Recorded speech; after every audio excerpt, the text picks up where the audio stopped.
All right. Well, Dr. Ted, I want to get into Troscriptions before we run out of time. And what you're creating there and a bit of story behind that, but also we'll go into the blue carnitine and the methylene blue as well. Okay. I as I told you, when I travel and I land, I need to be on, right? Yeah. Whether it be attending meetings or meeting with patients or clients or, advising this and that of some importance to the country. I have to be on, and there's no excuse for jet lag, right? And so I was looking at like, okay, what would provide extra electrons to my to my mitochondria.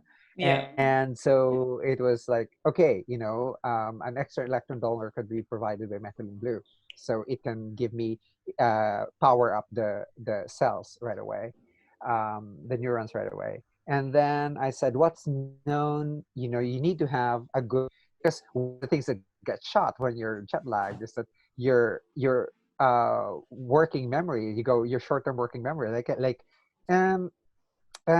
what was I saying again? Because you're tuning out, right? Yeah. So nicotine, and it's known that nicotine, actually enhances your working memory, your short-term working memory, and that's already been proven. And then I said, okay, I need to wake up, so I need to put some caffeine. I need to put some caffeine in there, but nicotine and caffeine can have a sharp edge to it. So I said, what can I do to round out the sharpness of nicotine and caffeine while also decreasing the inflammation that the brain suffers from jet lag?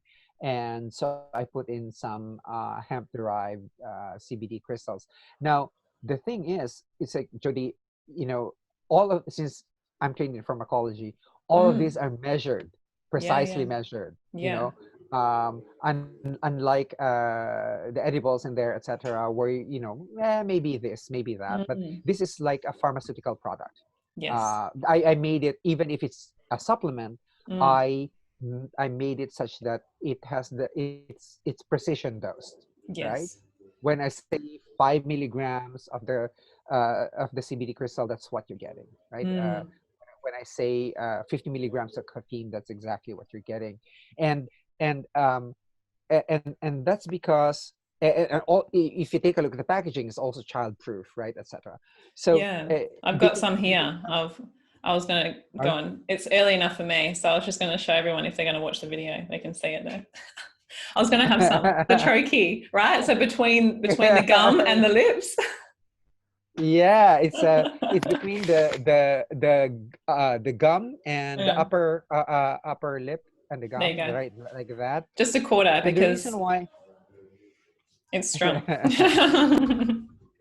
And the reason why I did that is that it's closer to the basal part of the circulatory system of the brain, so it gets to the brain faster. Right. And the nice thing about it for me, it's like, you can have this limitless performance for about 3 or 4 hours, but there is no sharp, come down. You don't crash from it. So you take this regularly still, Dr. Ted? I take it when I'm jet lagged, or when I can't just, there are times where you cannot just seem to focus, right? For some reason, you are suffering by clinging on to a comment in a video conference, early on, and your mind is looking, but you're supposed to focus now on a different thing. Different set of people, different group, probably more hostile. More switched on. Yes. So and initially the gum, it was a gum. I remember. As a gum, and people liked it. It's like health optimization medicine, other doctors liked it and they wanted to train under it. Yeah. So and then practitioners, nurses saw, and Mm-hmm. so on and so forth. And so the practitioners started to train in it as well. And that's why I created the homehope.org, right? As a Yeah. nonprofit. But to teach this is the same thing with this. It's like I created it for myself, and then like, oh my God, this works, right? But the thing is, when I wanted it manufactured, and gum is supposed to be manufactured by a confectioner, because Yes. it's a food item, Mm. and no confectioner would manufacture it because it turned all of their equipment blue. So I said, Oh. okay, change format, and that's how the turkey came about. So And is there any gums around still that you have that you still use?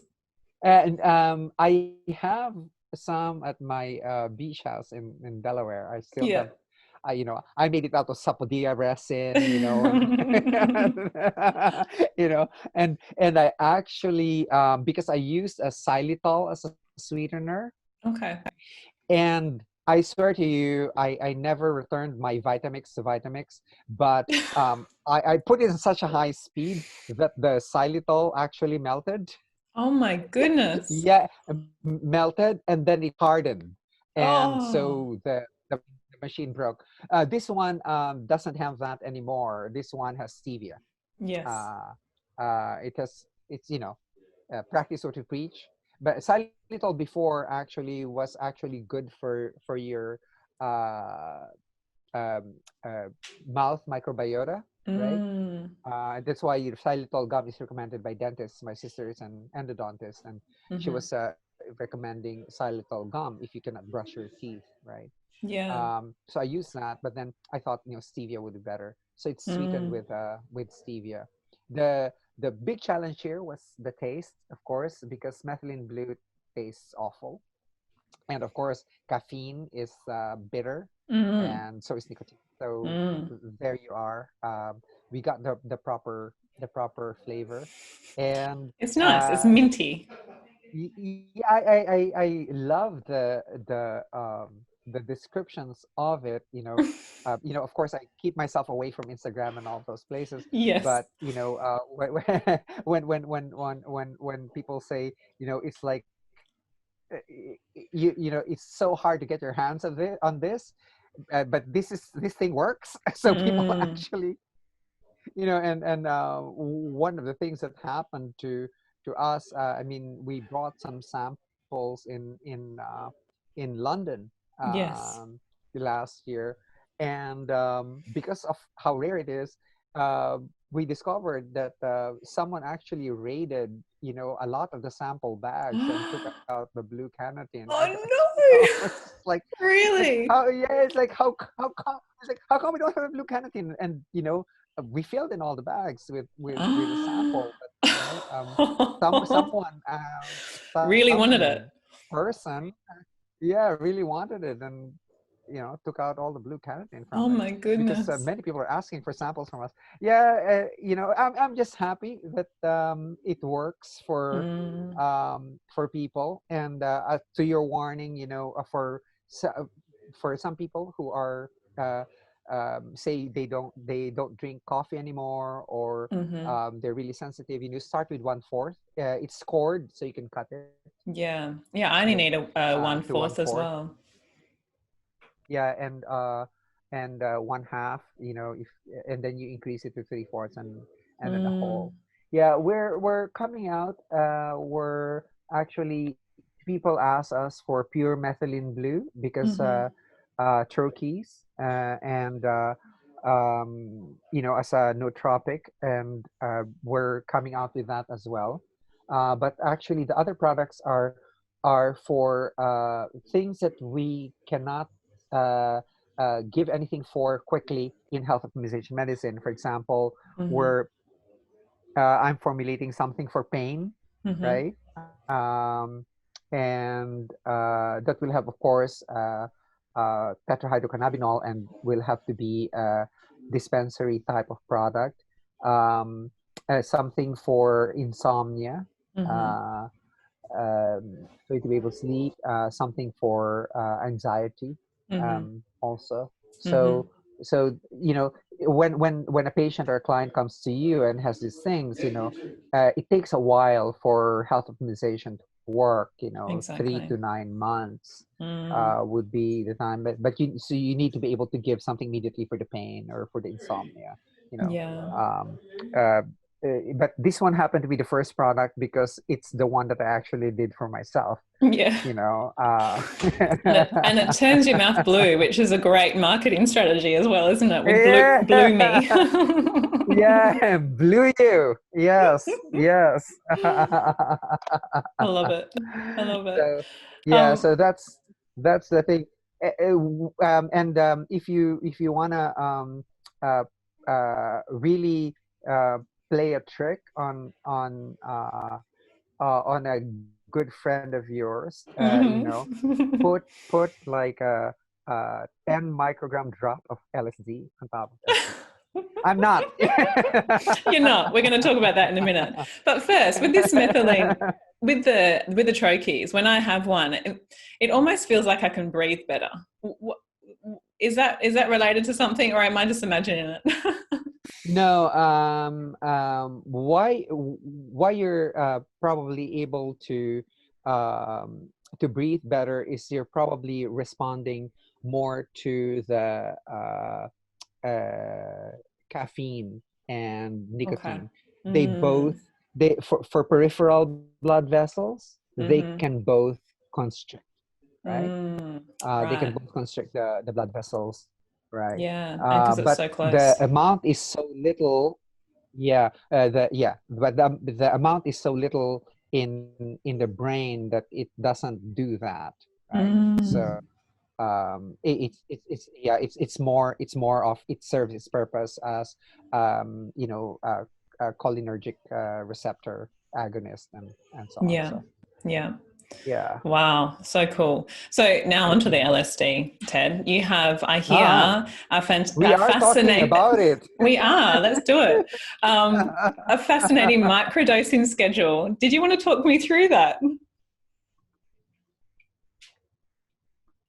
Yeah, actually, it's the schedule is known. I think by now, people know that I've been microdosing for this is my fifth year now. Microdosing. It's Mm-hmm. um, essentially I dose on Mondays and Thursdays, or 2 days a week that are separated 2 days apart, right? Mm-hmm. And the idea being that you when you dose your day of your dose, um, you're creative, you're open, you think out of the box, or sometimes Mm-hmm. for me, you think there is no box.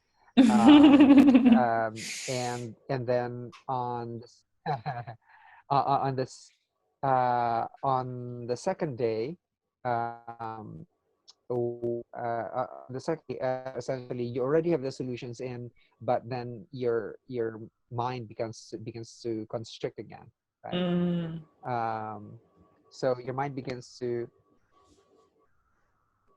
uh, can you hear me, I can. It's just a little bit Jody? fuzzy on the screen. I can hear you. Yeah. It's just on and off. Okay. um, uh, yeah. Your mind begins to constrict again, Mm. but you are actually already have the solutions in, and then the third day you rest, and then Mm-hmm. you dose again on the fourth day.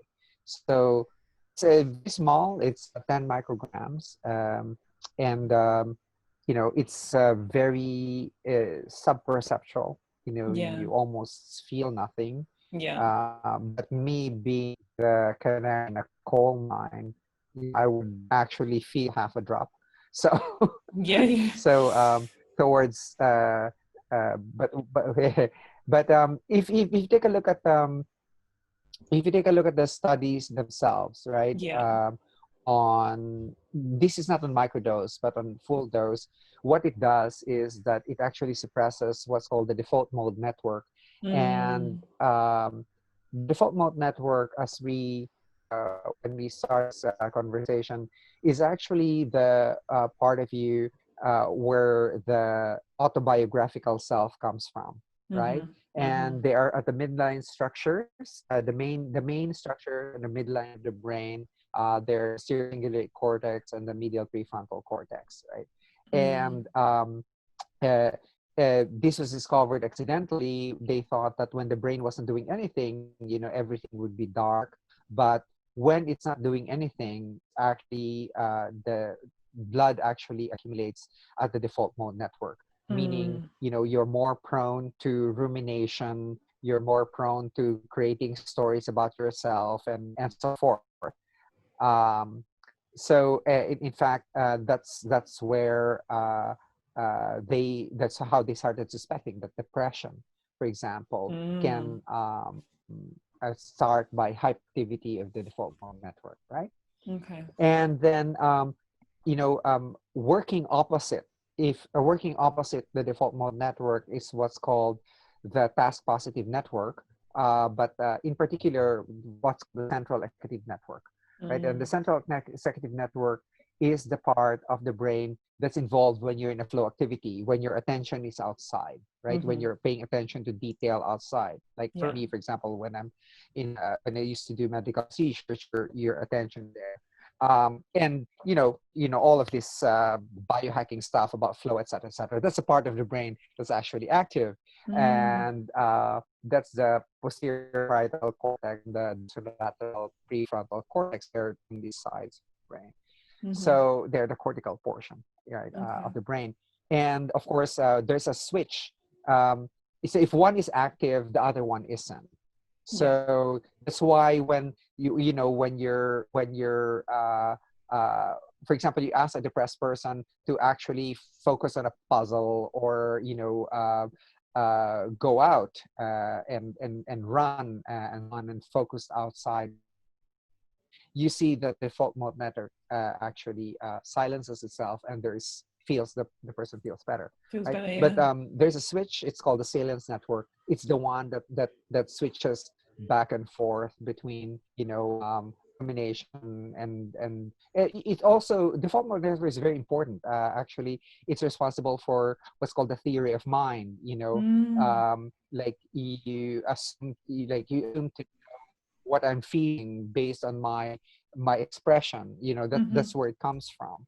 So it's not a bad thing per se, but it's what disappears when you it's what gets less blood flow, right, when you are taking psychedelics like LSD. So a full-blown LSD or a full-blown psilocybin, for example, will show a silence of the default network, and then all the networks of the task positive network are begin talking to each other.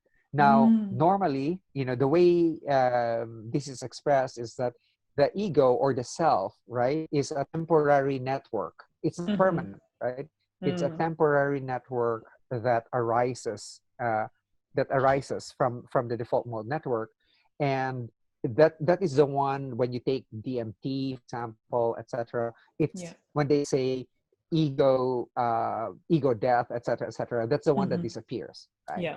That's the thing that disappears. So and that is shown to also be suppressed or diminished when you are on psilocybin, when you are on LSD, right? But it's the ego that's actually doing all of this basically marshaling your energy resources, right? So that all of these extraneous little signals don't come in and intrude on what you're doing. So in the process, you're basically caught in the box, right? You're caught in that ego itself, network. But when you dampen it, all the other networks begin to talk to each other, and you come up with more creative solutions to the problems that you're having, right? Because the self or the egoic self will only consult the past and will project the future, it's never paying attention to present moment. Yeah. So so now that's the Fascinating. general action of psychedelics, is that yeah, it dampens or uh, uh, removes temporarily Yeah. the egoic self, right, Yeah. and allows the other networks to talk. Yeah. Fascinating.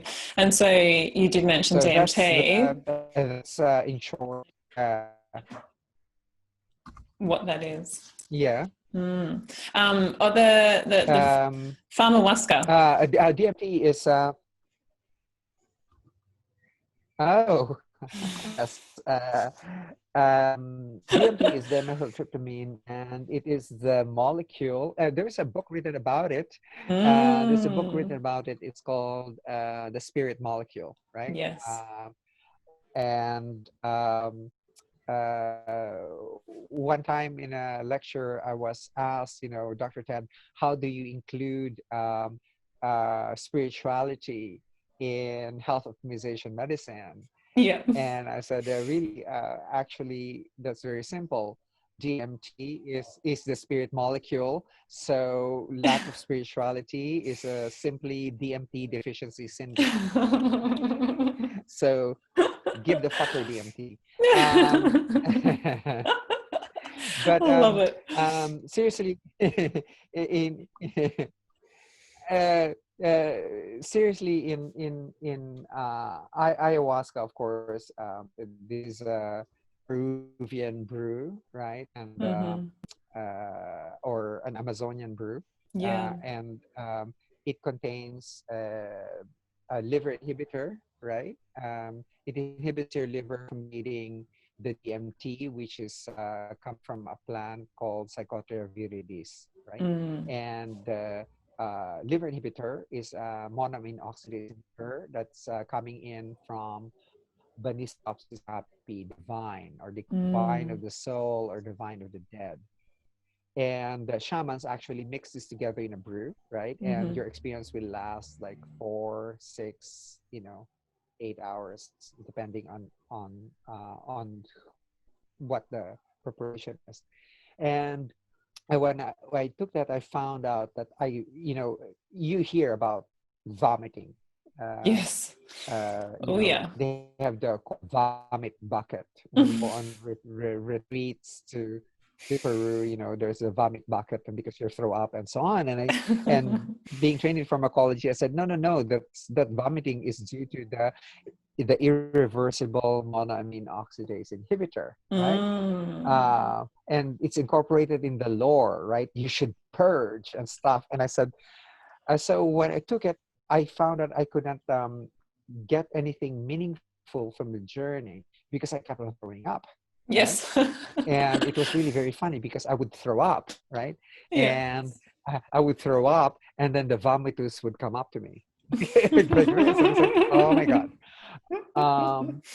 So I said, so each time I would take it, it'll be like that. And I said, I can't stand this. I said, there has to be a way to do this without the vomiting and be able to take something, right, out of the journey. So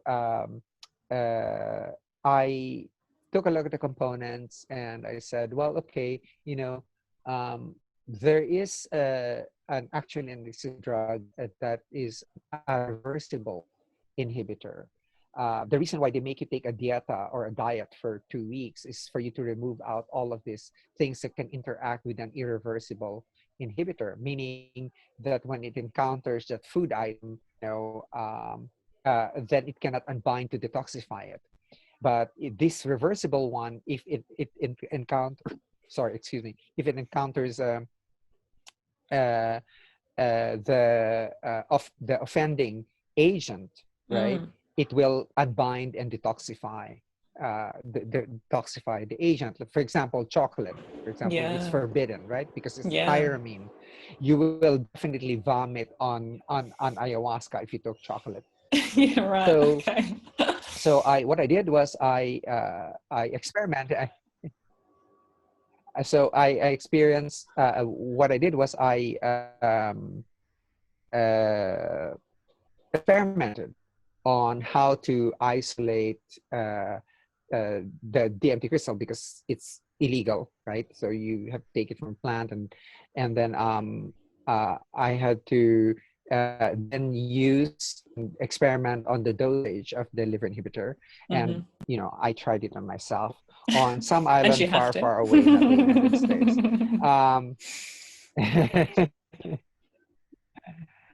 Um, and what I was able to find was I was actually able to have a similar experience to what the ayahuasca, the regular ayahuasca would, but it was a clean one. I mean, I didn't have to vomit. I didn't have to lose control of my bowels and so on.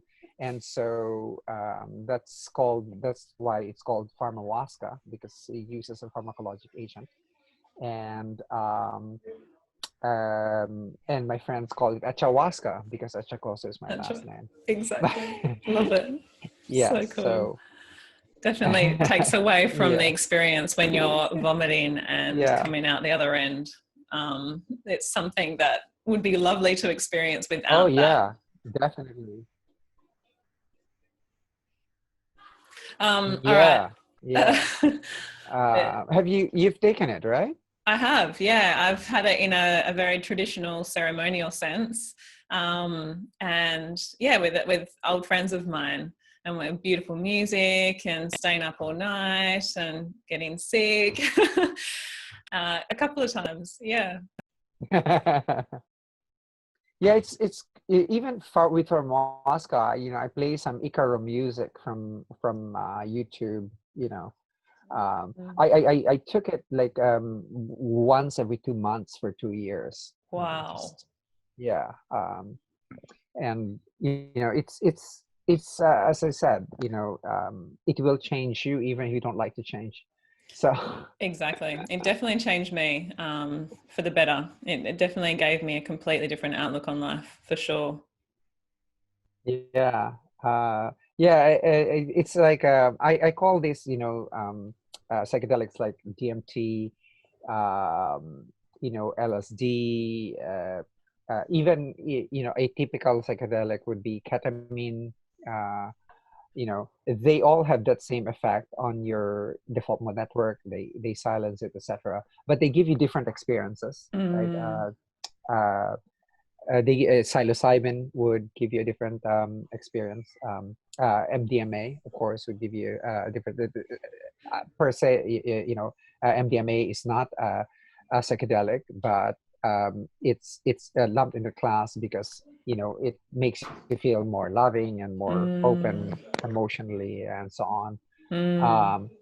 But and its effect, of course, is different from the psychedelic class. The receptor is not the same, right? But the effect in the brain is more or less the same, and it's the ego dissolution, or the dissolution of a self-referential system, as I like to call the ego, a self-referential system, because it always refers to itself. Exactly. So that's sort of like the class. But now you could see, people are microdosing LSD, microdosing psilocybin. There's a lot going on. It's used as a micro MDMA. I don't know whether or not people are microdosing ketamine, but I'm sure it has been tried. But for me, these are what I call, if you have a mental gym, right? If you have like you have a physical gym, if you have a mental gym, these are the anabolic steroids of the system. You still have to do the work, right? Yes. You have to do your meditation. You have to set your intention. You have to do your meditation. Even after that, like with anabolic steroids for bodybuilding, they go into cycles, right? Even when they are in the steroid, they're doing work, right? And after the cycle, they still go to the gym and do work. So which means you have to continue your meditation practices afterwards, and so on. And absolutely, only if you want to decrease your suffering. Right? All back to that suffering. Yeah, the reason why, I'd like to say for people to, in a safe environment where there's a proper set and setting, you try it at least once, right, with the proper guide, with the proper set and setting, etc., etc., only to experience what selflessness is all about, right? Yeah. Only to Yeah. experience what it is to be without an ego or without a self, and see how much suffering actually goes away during Yeah. the period. And now that you know that, right? Now that you know that, you can actually bring it to your meditation practice, and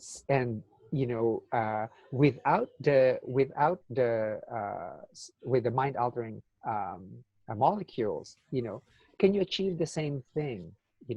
And now that you know how it feels, right? And you know what it feels like, and what the joke is. It's like getting a joke, when Yeah. that feeling. You've Yeah, got it now. when you Yeah. know, yeah, when you got it, you know can you actually, now that you know that, you try to approximate it in your meditation, right? You feel yourself as consciousness that's looking at the contents of your consciousness, and so on. The disappearance of the object. Basically, when you're meditating, there's no object, there's no subject. There's just the experiencing. Yeah. No experiencer, no experience, just experiencing. So, which is what happens when you're in these substances. So it's the same thing, but the practice needs to get done, because this is what's called temporary path, right? This is a temporary path. Exactly. You still have to do the work, much like exercise. You cannot bank your exercise. You need to do it. You cannot exercise. Yeah, you cannot exercise one season and then for 3 seasons you don't. You cannot. It's the same thing. You cannot bank spirituality. you know. Exactly. Exactly. It's an ongoing thing, and that is it. There's no goal. Relaxing in the entire process is it. People think that there's some goal to it or anything. No. You just find that life is a little bit easier. You suffer a little bit less. Yeah. Yeah. You're a little bit less reactive. To things around you, Yeah. right? So, I basically know how to count to 3 before you get angry.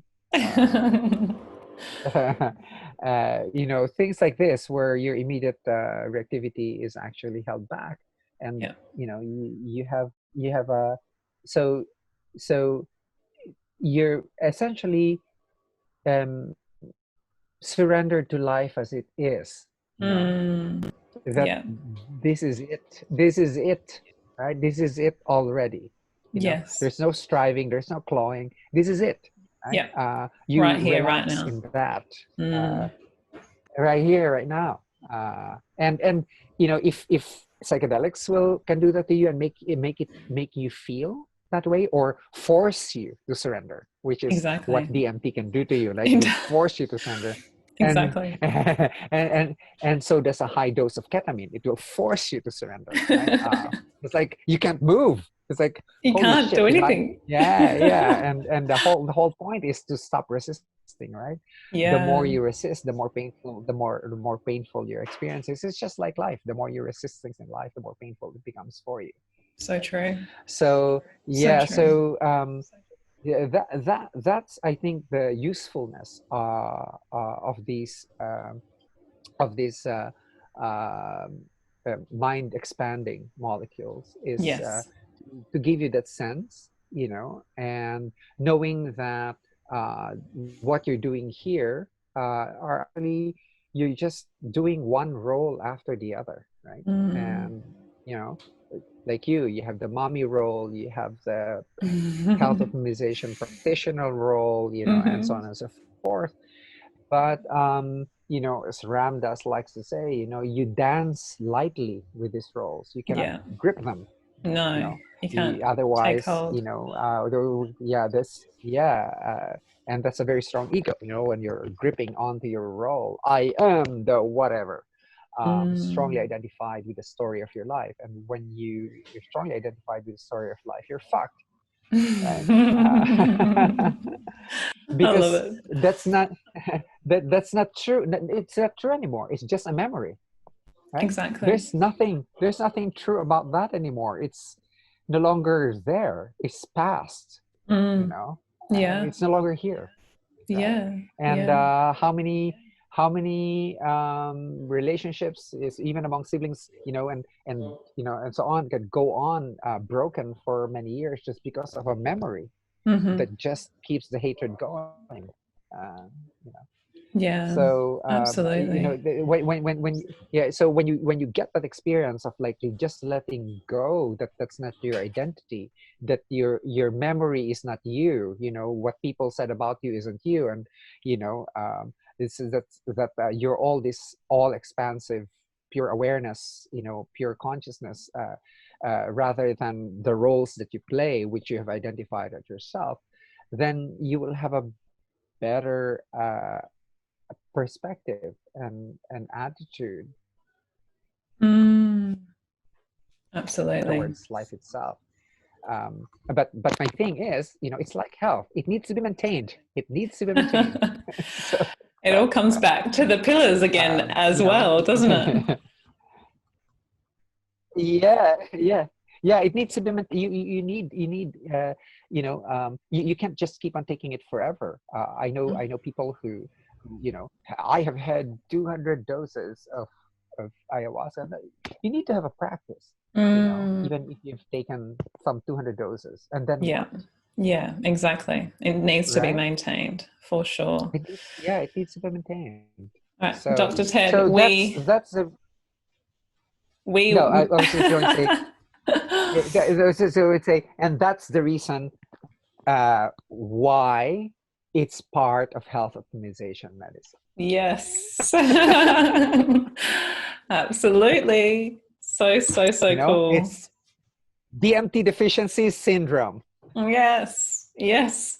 And we've got the cannabinoid deficiency syndrome as well, don't we? Or tone, should we say? Yes, cannabinoid deficiency syndrome. Yeah. Yeah, that's a real thing. Yeah. All right, Dr. Ted, I think, I wanted to ask you just a couple more questions to wrap it up today. Mm-hmm. So we've talked through so much, but I wanted just to depart on something that you think is your sort of top, and we can do it, top 3, top 5 tips that you live every day by. And we have talked in detail a lot of it, but let's just simplify it down into sort of 3 or 5 that you would like everyone else out there to know to get the best, happy, healthy, connected life in your mottos. What would it be? What would those 3 or 5 things be?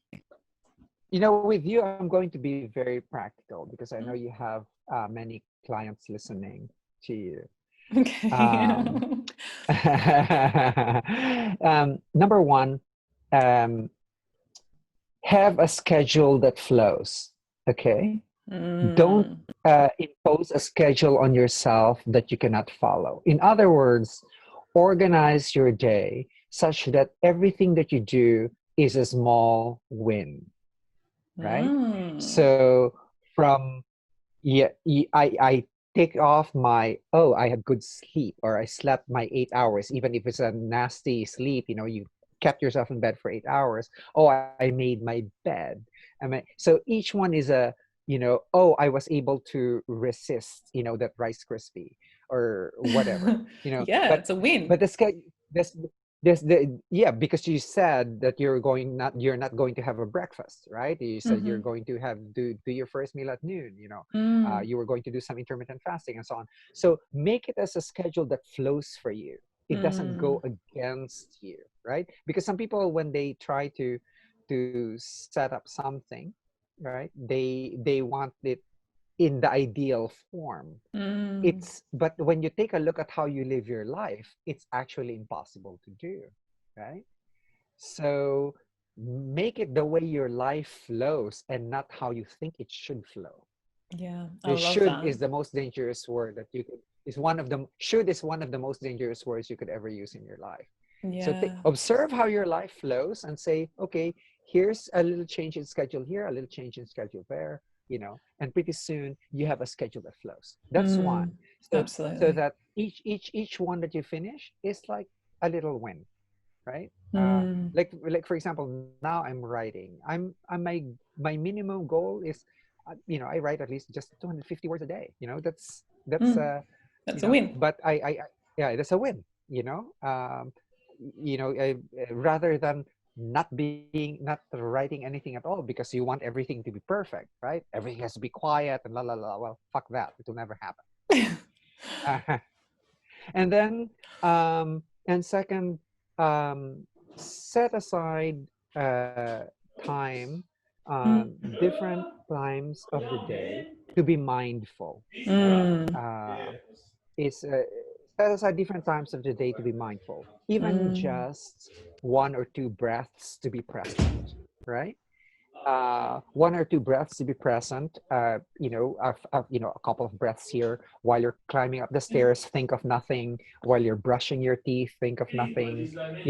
And these habits build to being present, and this can build to being present with your children, right? When you're playing with them or we're teaching them, suddenly you're not thinking about work or someone that you need to call or something like that, because it's an exercise. That's right. Yeah. So I'm not giving health advice now. I'm actually giving decreasing suffering advice. The things that work. Perfect. Yeah, and the thing that of course, you would know that I would endorse having a formal meditation practice. When you wake up in the morning or before you sleep at night, have a formal meditation practice. Know what it is to empty your thoughts, or know what it is to empty your minds, right? And I think the most important thing that I could impart in this sense of giving advice is, don't measure your days by the goals that you accomplish, but by the presence that you give while you are accomplishing your goals. So, like for example, okay, I need to help my child with the homework. Don't take it off. Oh, finish helping my child with homework, but how present were you while you were helping your child with the homework, right? Or okay, we're having dinner now and everyone's on the phone. How present were you for for the people over there at dinner? Or you're talking to someone, and you keep on looking at your phone or your text. Like, no, measure it by the time that you're present with someone or with what you're doing. You may be, for example, preparing for a lecture, preparing your PowerPoint slides and so on. How present were you when you were actually doing that? Were you being distracted by the past? Were you planning for the future? No. Are you at the present moment now? So if you make the measurement of the success of your day by how present you are during that day, which grows longer and longer and longer each time, then that for me is the best measure of success. Yeah. Wow. That's so amazing. That's so cool. I love that, Ted. Thank you so much. You're welcome. And thank you so much for your time tonight, for your night. And I'm sure we were going to do this again at some point in the future and have another big discussion like this. But your knowledge is just unbelievable, and I can't get enough of your brain and you and everything that you enunciate. So thank you so much. Thank you, Jodi. Anytime. So I will speak to you very soon.